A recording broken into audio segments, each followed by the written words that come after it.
जम्मू कश्मीर के चुनावी मैदान में आज सबसे बड़े स्टार की एंट्री हो गई है और अपने चिर परिचित अंदाज में उस स्टार ने बल्लेबाजी शुरू की। आप समझ गए होंगे कि बात किसकी हो रही है। जम्मू कश्मीर विधानसभा चुनाव में जुटी सारी पार्टियां अपना पूरा दमखम लगा रही हैं। सभी पार्टियों के स्टार प्रचारक जनता को अपनी तरफ लाने के लिए हर संभव प्रयास भी कर रहे हैं। आज बीजेपी की तरफ से पीएम मोदी ने भी चुनावी अभियान का शंखनाद कर दिया है। जम्मू कश्मीर के डोडा में पीएम ने परिवारवादी पार्टियों पर तीखे हमले किए। नौजवान बनाम खानदान का नारा देकर विरोधियों के सामने एक बड़ी चुनौती खड़ी कर दी है। पीएम के निशाने पर तीनों पार्टियां रही, कांग्रेस, नेशनल कॉन्फ्रेंस और पीडीपी। पीएम ने कहा कि ये तीनों पार्टियां अपने परिवारों को आगे बढ़ाकर मौज काटती रही हैं और जम्मू कश्मीर का युवा आतंक में पिसता रहा। पीएम मोदी ने आज विपक्ष पर क्या क्या हमला बोला, पहले ये सुनते हैं। जिन राजनीतिक दलों ने बरसों तक जम्मू कश्मीर पर राज किया, उन्होंने आपके बच्चों के भविष्य पर कभी ध्यान नहीं दिया। आप याद कीजिए, यहां पहले एक स्कूल खोलने के लिए आपको कितना संघर्ष करना पड़ता था। आपको एक स्कूल, एक कॉलेज खुलवाने के लिए भी आंदोलन करना होता था। आजादी के बाद से ही हमारा प्यारा जम्मू कश्मीर विदेशी ताकतों के निशाने पर आ गया। इसके बाद इस खूबसूरत राज्य को परिवारवाद ने खोखला करना शुरू कर दिया। दशकों तक यहां परिवारवाद ने यहां के बच्चों को, यहां के होनहार नौजवानों को आगे नहीं आने दिया और इसलिए ही 2014 में सरकार में आने के बाद मैंने जम्मू कश्मीर में नौजवानों की नई लीडरशिप को आगे लाने का प्रयास किया है। जम्मू कश्मीर का इस बार का विधानसभा चुनाव 3 खानदानों और जम्मू कश्मीर के नौजवानों के बीच में है। एक तरफ 3 खानदान है और दूसरी तरफ सपने लेकर के निकल पड़े जम्मू कश्मीर के मेरे नौजवान बेटे बेटियां हैं। ये 3 खानदान, एक खानदान कांग्रेस का है, एक खानदान नेशनल कॉन्फ्रेंस का है, एक खानदान पीडीपी का है। जम्मू कश्मीर में इन 3 खानदानों ने मिलकर आप लोगों के साथ जो किया है वो किसी पाप से कम नहीं है। साथियों, जम्मू कश्मीर में आतंकवाद अब अपनी अंतिम सांसें गिन रहा है।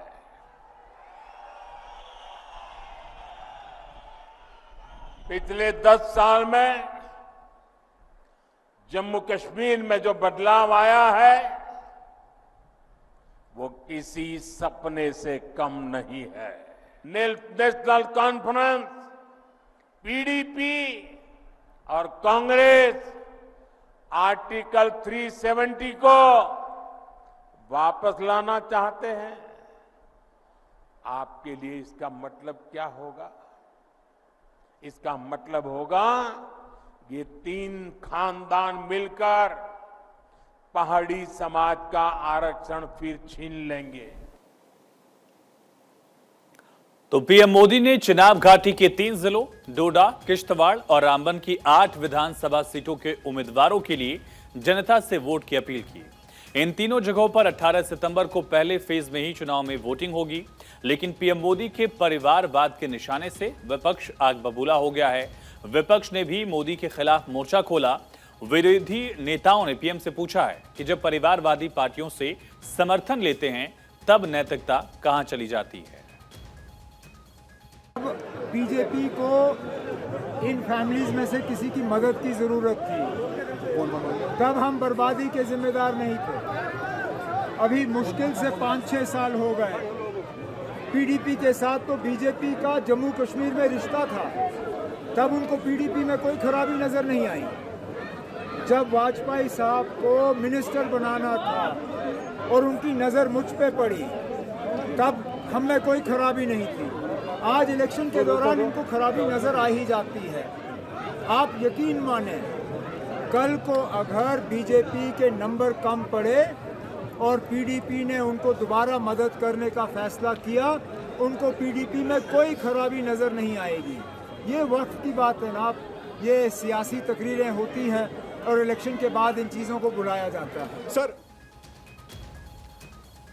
आज पीएम मोदी ने अपनी रैली के दौरान आतंकवाद, अलगाववाद और परिवारवाद पर जमकर निशाना साधा, लेकिन पीएम ने एक और काम भी किया। वैसे तो मोदी अपनी संवाद कला के लिए चर्चित रहे हैं। कई मौकों पर उन्होंने दिखाया कि लाखों की भीड़ से कैसे कनेक्ट किया जाए। ऐसा ही मौका जम्मू कश्मीर के डोडा में भी दिखा। पीएम मोदी की रैली के दौरान भारी संख्या में लोग मौजूद थे। पीएम अपने ही अंदाज में भाषण दिए जा रहे थे। 8 विधानसभा के सभी बीजेपी उम्मीदवार मंच पर थे। इसी दौरान पीएम मोदी ने थोड़ी देर के लिए अपना भाषण रोक दिया। उन्होंने लोगों को संबोधित करते हुए कहा, मैं 1 मिनट बाद आकर फिर से भाषण शुरू करता हूं। पीएम मोदी की ये बात सुनकर पूरी भीड़ का जोश हाई हो जाता है। आप सोच रहे होंगे कि ऐसा यहां क्या हुआ होगा कि पीएम को अपना भाषण 1 मिनट के लिए रोकना पड़ा।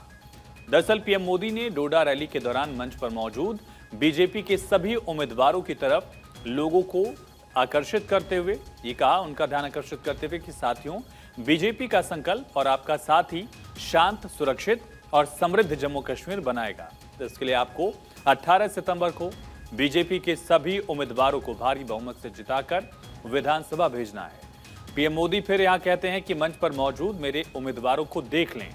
इसके बाद पीएम मोदी ने बीजेपी के इन सभी उम्मीदवारों को मंच पर आगे आकर खड़े होने के लिए कहा और लोगों से इन सब को भारी बहुमत से जिताकर विधानसभा भेजने का आह्वान किया।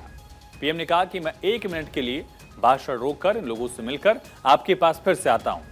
पीएम मोदी के ये कहते ही भीड़ का जोश हाई हो गया। मोदी मोदी के नारे यहां लगने लगे। यहां मंच पर बैठे हुए मेरे उम्मीदवारों से चाहता हूं, सब आगे आ जाएं, आगे खड़े हो जाएं। उम्मीदवार सारे खड़े हो जाए, आगे जो वहीं खड़े हो जाइए। हाँ, इन सब मेरे साथियों को जिता करके, भारी बहुमत से जिता करके सबके सबको विधानसभा में भेजना है। मैं 1 मिनट उनके बीच जा करके बधाई देकर के फिर यहां आकर मेरा भाषण करता हूं। तो यही तो पीएम मोदी की कला है, जनता की नब्ज टटोलना। मोदी से बेहतर कौन जान सकता है। आज एक बार फिर पीएम मोदी ने यही साबित किया कि जनता से कनेक्ट करने में वो नंबर 1 कैसे हैं।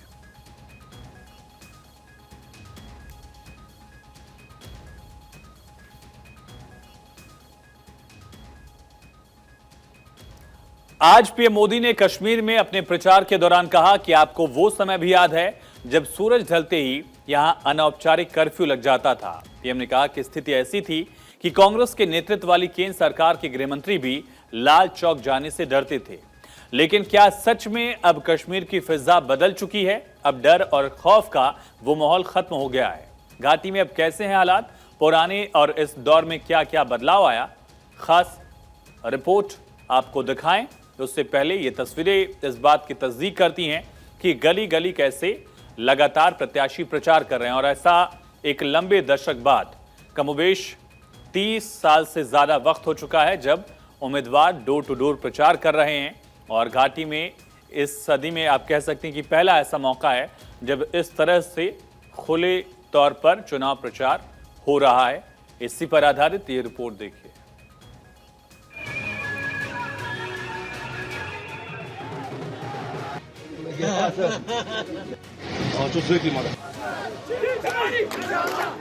घाटी में बदलाव की परिपाटी, बदल गई घाटी। घाटी में नया सूर्योदय, खत्म हुआ आतंक का भय। वक्त ने एक बार फिर करवट ले ली है। आतंक की आग से अब घाटी में शांति के नए दौर की शुरुआत हो चुकी है। जम्मू कश्मीर की राजनीति में कुछ ऐसा हो रहा है जो अतीत में कभी नहीं देखा गया, क्योंकि घाटी में शांति, सुरक्षा और चुनाव एक साथ हो रहे हैं। जिस घाटी में चुनाव के लिए कैंपेन करना, आतंक से टकराना एक बराबर था, आए दिन आतंकी हमले होते थे, अलगाववादी बंद बुला दिया करते थे। जो उम्मीदवार कभी सुरक्षा बलों की भारी सुरक्षा में दूर से ही मतदाताओं को संबोधित करते थे, वो अब अपने प्रचार अभियान के तहत समर्थकों से हाथ मिला रहे हैं, गले मिल रहे हैं और यहां तक कि उनके साथ चाय भी पी रहे हैं।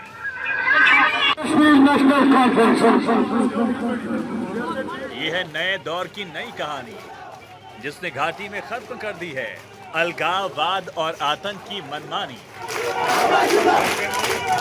जम्मू कश्मीर विधानसभा चुनाव में इस बार बहुत कुछ नया है। एक तो ये पहले ऐसे विधानसभा चुनाव हैं जो एक विधान एक निशान यानी एक संविधान और एक झंडे के तहत हो रहे हैं। इससे पहले हुए विधानसभा चुनाव के दौरान जम्मू कश्मीर में अनुच्छेद 370 लगे होने के कारण भारतीय संविधान पूरी तरह लागू नहीं होता था।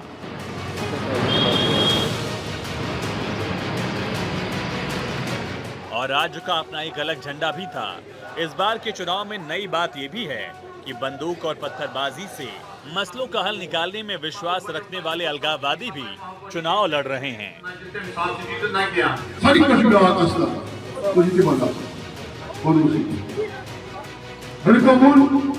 क्योंकि उन्हें यह दिख चुका है सभी मुद्दों का हल लोकतांत्रिक तरीके से ही निकल सकता है। इसके अलावा इस बार चुनाव में नई बात यह भी है कि 1987 के बाद 2024 में पहली बार देखा जा रहा है जब उम्मीदवार घर घर जाकर चुनाव प्रचार कर पा रहे हैं। इससे पहले आतंकवाद के दौर में डर और तमाम तरह के प्रतिबंधों के चलते उम्मीदवार प्रचार नहीं कर पाते थे, लेकिन अब कश्मीर में डर और भय का माहौल नहीं है। इसलिए उम्मीदवार मतदाता के घर तक और मतदाता पोलिंग स्टेशन तक आसानी से पहुंचते हैं।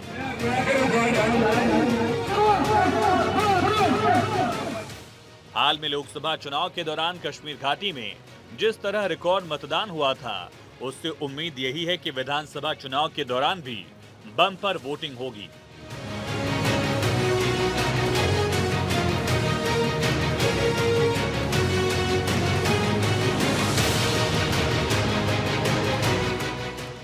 जम्मू कश्मीर में एक दशक के बाद विधानसभा चुनाव की सरगर्मी तेज हुई है।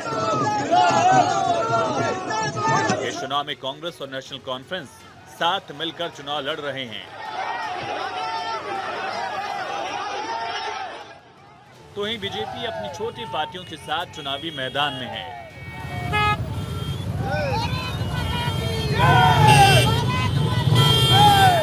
ऐसे में राजनीतिक पार्टियां इन दिनों जोर शोर से चुनाव प्रचार कर रही हैं।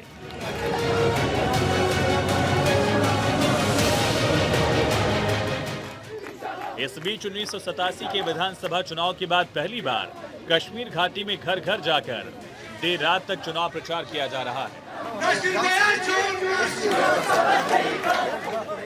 इस बार 18 सितंबर से 1 अक्टूबर तक होने वाले चुनाव से पहले शांति और कम होते आतंकवाद के संकेत लोगों को आसानी से देखने को मिल रहे हैं।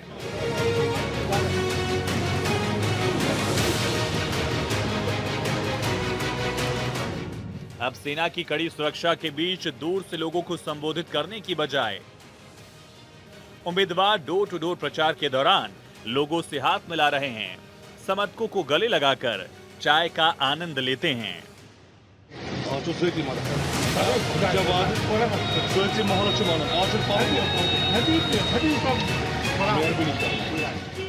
श्रीनगर में ईदगाह सीट से चुनाव लड़ रहे पूर्व एमएलसी और पीडीपी उम्मीदवार खुर्शीद आलम ने कहा, हम पहले शाम ढलने से पहले ही घर वापस आ जाते थे, लेकिन अब प्रचार 1 बजे तक चलता है।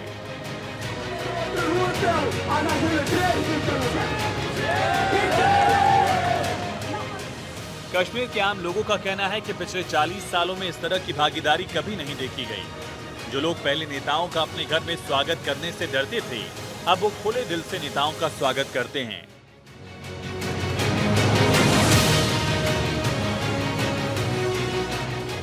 पहले उम्मीदवार भी घर घर जाकर प्रचार करने से डरते थे, क्योंकि उन्हें लगता था कि हुर्रियत नेता और आतंकवादी संगठन चुनाव का बहिष्कार और पत्थरबाजी कर सकते हैं। लेकिन इस बार तो वो भी शांति की बोली बोल रहे हैं, जिसका नतीजा ये है कि अब लोग अपने घरों से निकलकर अपनी समस्याओं को लेकर सीधे राजनेताओं के पास जा रहे हैं। अच्छा रिस्पॉन्स मिल रहा है, लोग जैसे जुड़ रहे हैं। मैं बहुत ही शुक्रगुजार हूँ अपने यहाँ पे जो भी हमारे बाशूर अवाम है गांधरबल की, और अल्लाह का फजल करम है कि लोग जुड़ रहे हैं, दिलों से दिल मिल रहे हैं। यहाँ पे एक राबिता खत्म हो चुका था सियासतदानों का, वो राबिता कायम करने के लिए मैं पैदल मार्च मैंने पिछले 5-8 दिन से स्टार्ट किया। मैं घर घर जा रहा हूँ, पूरे इलाके पूरे गांधरबल में मैंने ये प्रोग्राम रखा है। राजनीतिक जानकारों का कहना है कि शांतिपूर्ण चुनाव प्रचार से मतदान में बढ़ोतरी होगी।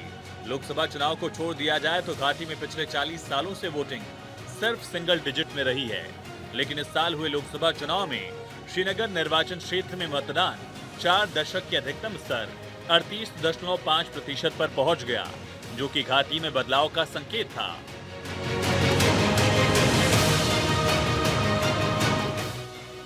और अब विधानसभा में लगता है कि अब तक के सारे रिकॉर्ड टूटने वाले हैं। इस विधानसभा चुनाव में 90 विधानसभा सीटों में से 7 पर प्रतिबंधित जमात इस्लामी समर्थित निर्दलीय उम्मीदवार भी चुनाव लड़ रहे हैं। इस बार के चुनाव में जमात इस्लामी के कई पूर्व नेता मैदान में हैं। जमात को केंद्र सरकार ने प्रतिबंधित कर रखा है, क्योंकि उस पर राष्ट्र विरोधी गतिविधियों का आरोप है।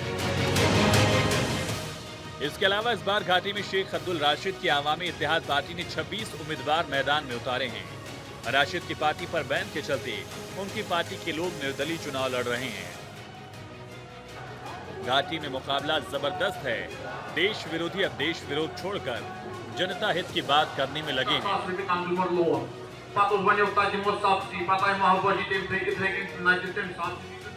बम गोली नहीं, अब शांति का दौर लौट रहा है। चुनाव कोई भी जीते, खुशी इस बात की है कि घाटी में आई इस शांति ने आतंक और अलगाववाद की सोच को जरूर हरा दिया है।